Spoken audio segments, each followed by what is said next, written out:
What's up, beautiful people? This is Mike from Mike Gets Well, and hope you're having an amazing day. You know that I've been doing the unboxing for the S95B, the Quantum Dot OLED TV on my channel from Samsung, and also have done the demos and comparisons with the other OLED TVs and also with the Samsung Neo QLED TVs. So make sure to go and check out those videos on the channel, and it's going to help you out to make your purchasing decision for the 2022 TVs, and also it will help you if you really want to just get the cheaper models from the last year, because the prices are just amazing right now. If you look at the Costco models for the LG OLED C1, it's going for $1,600 plus the gift cards. You're looking at $1,300 in the end just for the 65-inch TV, and little below $1,000 for a 55-inch. So there are amazing deals out there. But in today's video, we're going to be talking about how Sony is not in trouble when it comes to the QD OLED displays, and why they're gonna be probably better than Samsung. So we're gonna be digging into that. So make sure to watch this video completely. It's gonna help you out to make your decision whether to buy the S95B now or just wait for the Sony A95K. So let's just begin this video with the very first feature that Sony has and Samsung does not have, and that is the Dolby Vision processing. So it's already sparked the controversy on the YouTube about the accuracy, whatnot with the S95B. No doubt it's the brightest and most colorful OLED till date, but still, you know, there are issues with the tracking that people are talking about on the technical side, that it does not produce the image according to the creator's intent.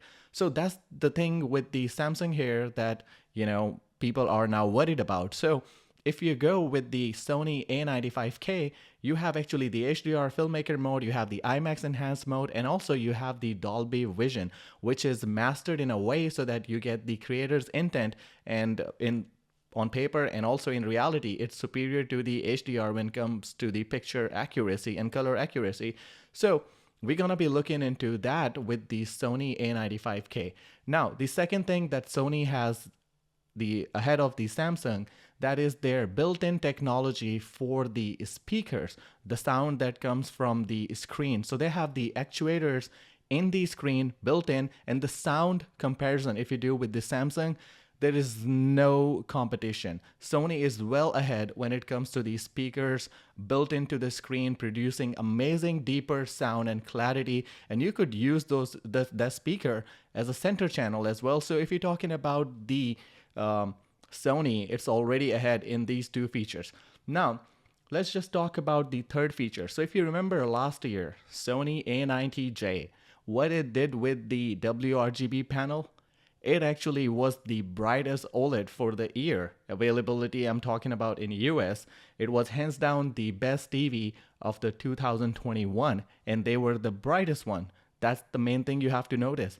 And now with the QD OLED panels from Samsung displays, I don't know what they're gonna do with the heatsink and whatnot. So I'm excited, and I will tell you guys to just wait. If you're making these decisions to buy the most expensive TVs out there, the flagships, so it is worth wait to see what Sony is gonna bring to the table with the heatsinks and what brightness level they're gonna achieve on top of what Samsung is already doing.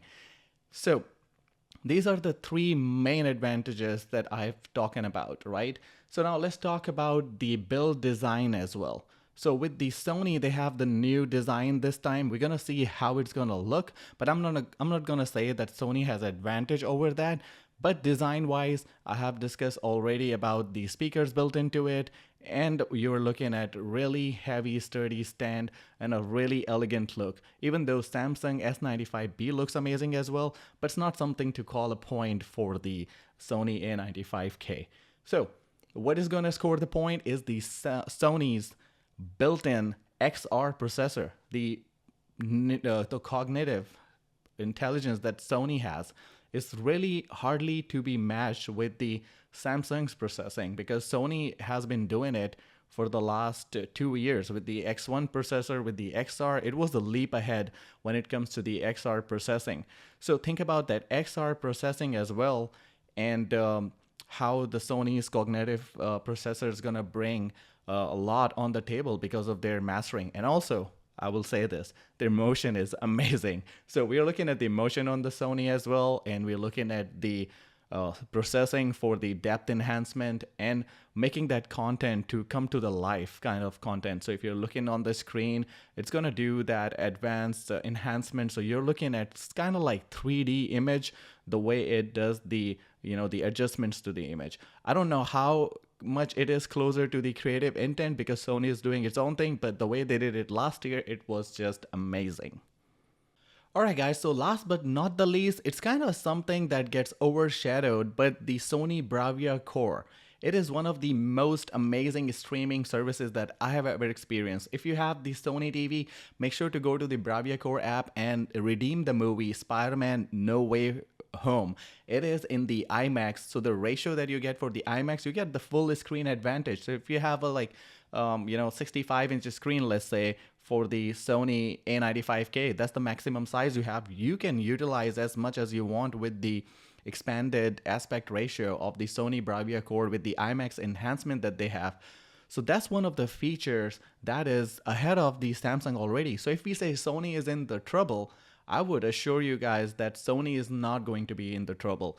One thing that Sony is about the pricing, it's going to be more expensive than the Samsung OLED TVs, Samsung QD OLED TVs, because Samsung is priced at $2,100 plus tax and $3,000 plus tax. So you're looking at, Sony at least $3,000 and $4,000 retail price. Check out Tech with KG. He has shared the pricing information on his community page, and that's going to give you the idea how much you're actually looking at when it comes to the Sony. But that difference, is it worth it when you're looking at the $1,000 additional on top of what Samsung already giving you the QD OLED? So let me do a sum up of what I've talked about. So one thing first, the Dolby Vision, that is a plus. Then we have the speakers built into the TV that will actually save you money from not going and buying a soundbar for $300-400. And the sound that comes out of the TV on the Sony, it's just hands down the best sounding TV ever made. So you are saving money there. So paying that additional for that premium, and also you don't have to worry about putting the soundbar, and worrying about, all of those components because it's built into the TV. So less clutter and less hassle. So that's the second one I've talked about. Then we have the processing, the XR. We have the Sony's proprietary XR processor, which is better than any processor as far as last year is concerned. And we're sure we're going to see better this year. And another feature that we talked about, the screen with the heatsink and what they did with the Sony A90J last year and what they can do, what is the potential out there for them to even exceeding any of those measurements that we have until the Samsung S95B. So I'm really looking forward to what Sony A95K is going to bring to the table.